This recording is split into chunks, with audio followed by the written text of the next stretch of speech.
Rotavator நீங்கள் புதுசாக வாங்குறதா இருந்தீங்க அப்படின்னா இந்த லாஸ்ட் கத்தி பாருங்கள். ரொட்டாவேட்டரில் இந்த லாஸ்ட் கத்தி உள்ளே பார்த்த மாதிரி இருக்குது. ஸோ வந்து ரொட்டாவேட்டரில் வந்து 2 டைப்பில் இருக்குது. மேஷியோவில் கூட பார்த்தீங்கன்னா இந்த ரொட்டாவேட்டர் மேஷியோ ரொட்டாவேட்டர் தான். இதில் உள்ளே பார்த்த மாதிரியும் கத்தி இருக்குது, வெளியில் பார்த்த மாதிரியும் கத்தி இருக்குது. அதை பற்றி தான் கொஞ்சம் டீட்டெயில்டாக பார்க்க போகிறோம். ஃபஸ்ட்டு பார்த்தீங்கன்னா இந்த உள் சைடு பார்த்த மாதிரி இருக்கக்கூடிய டைப்பில் வர மாதிரி தான் வந்து ரொட்டாவேட்டர் வந்துச்சு. அதுக்கப்புறம் தான் அந்த வெளிப்பக்கம் பார்த்த மாதிரி இருக்கக்கூடிய டைப் உள்ள ரொட்டாவேட்டர் வந்துச்சு. ஸோ அது என்ன காரணத்தினால இதுலேருந்து அதுக்கான சேஞ்ச் ஆகுச்சு அப்படின்னு பார்த்தீங்கன்னா, இந்த லாஸ்ட்டில் மாட்டியிருக்கு சிக்கியிருக்கல பார்த்தீங்களா, இந்த பில்லு தான். நம்ம கூட ஒரு வீடியோ போட்டிருப்போம், இந்த பில்லை எப்படி எடுக்கிறது அப்படின்னு சொல்லிட்டு ஒரு வீடியோ போட்டிருக்கோம். ஸோ அதை வேணால் ஒரு ஐ கார்டில் கொடுக்குறேன், இல்லைன்னா எண்டு கார்டில் கொடுக்குறேன் பாருங்கள்.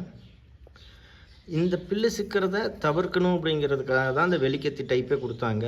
இந்த லாஸ்ட்டில் பிளாஞ்சு வர்றதுனால இந்த பிளாஞ்சோடு இந்த பக்கம் இருக்கிற எல்லா பிள்ளையும் பார்த்தீங்கன்னா வெட்டிடும். ஆனால் இந்த பிளாஞ்சோடு இந்த பக்கம் இருக்கிறது பார்த்தீங்கன்னா என்ன நடக்கும் அப்படின்னா, இந்த லாஸ்ட்டு கத்தி ஸோ இந்த இந்த சைடில் அது ஒரு குறிப்பிட்ட தூரம் வரைக்கும் தான் ஆழம் இறங்கும். அதுக்கப்புறம் வந்து ஊனி முட்டிக்கிறதுனால அதுக்கு மேலே இதில் வந்து வெட்டாது. இப்போ ஒரு பாதி முக்கால்வாசி இந்த சைடில் கூட மண்ணில் இறங்கி வருது அப்படின்னா, அது போக இருக்கக்கூடிய பிளேஸ் பார்த்தீங்கன்னா கலெக்ட் பண்ணக்கூடிய அந்த பில்லை எல்லாம் சுற்றி சுற்றி சுற்றி சுற்றி இந்த சைடில் போட்டுக்கிட்டே வந்துடும். அது மட்டும் இல்லாத இந்த நெட்டு பாருங்கள், இந்த நெட்டும் வந்து பில்லை கலெக்ட் பண்ணிக்கிட்டே இருக்கும். ஸோ அதனால தான் இந்த சைடில் வந்து பில்லு சுற்றிக்குது. இதை தவிர்க்கணும் அப்படிங்கிறதுக்காக தான் இந்த இடத்துல பிளான்ஸ் இருந்தால் தான் இந்த பிரச்சனையே வருது. அப்படிங்கிறதுனால தான் இந்த பிளான்ஸையே வந்து எடுத்திருப்பாங்க. இப்போ இது 48 பிளேடு ரொட்டாவேட்ரு. இதில் நீங்கள் பார்த்தீங்கன்னா 9 பிளான்ஸ் கொடுத்துருப்பாங்க. சென்டரில் வந்து 2 சைடும் வந்து 3 கத்தி மாட்டியிருப்பாங்க. இந்த லாஸ்ட்டில் மட்டும் ஒரு சைடுக்கு பார்த்தீங்கன்னா 3 கத்தி தான் இருக்கும். அந்த மாதிரி பொசிஷன் பண்ணியிருப்பாங்க. இப்போ வந்து அந்த வெளிப்பக்க கத்தியில் பார்த்தீங்கன்னா மொத்தமாகவே 8 பிளான்ஸ் தான் வரும். அதாவது இப்போ இந்த இடத்துல இந்த கத்தி இருக்குது இல்லைங்களா, இதே மாதிரி தான் வந்து அந்த வெளிப்பக்கம் இருக்கக்கூடிய கத்தி வந்து இந்த இடத்துல இருக்கும்.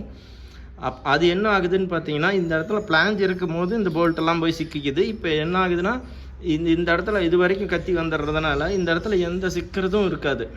மேக்ஸிமம் இதோட இந்த டைப்பில் பார்த்தீங்கன்னா கொஞ்சம் பில்லு சிக்கிறது கம்மியாக இருக்கும். ஆனால் இதுலேயும் 1-2 சிக்கும். அதுலேயும் சுற்றுது அப்படின்னு சொல்லி நிறைய பேர் கமெண்ட்டில் கூட சொல்லியிருந்தாங்க. நான் ஆல்ரெடி ஒரு வீடியோ போட்டிருக்கேன். அந்த வீடியோவில் நிறையா கமெண்ட்ஸ் பார்த்தீங்கன்னா வெளியில் இருக்கக்கூடிய அந்த டைப் உள்ள கத்தியிலே சுற்றுது அப்படிங்கிறத சொல்லியிருந்தாங்க. அதுக்கான காரணம் என்னென்னு கேட்டிங்கன்னா, நம்ம செனப்பை ஓட்டும் போதோ இல்லை வேறு ஏதாவது ஒரு கொடி மாதிரி இருக்கிறது ஓட்டும் போது பார்த்திங்கன்னா அப்பயும் இங்கே என்ன பிரச்சனை வந்துச்சோ அதே பிரச்சனை தான் இங்கேயும் வருவோங்க. இந்த பிளான்ஜு இந்த கத்தி 2க்கும் மிடில் இருக்கக்கூடிய இதெல்லாம் சிக்கிறது எல்லாமே இதுவும் கலெக்ட் பண்ணி எடுத்து போடும். ப்ளஸ் இந்த போல்ட்டும் பார்த்திங்கன்னா எல்லாத்தையும் அப்படியே சுற்ற எடுத்து உள்ளே போட்டு இந்த பைப்பில் சுற்றுறதுக்கான மெயின் காரணமே அதுதாங்க.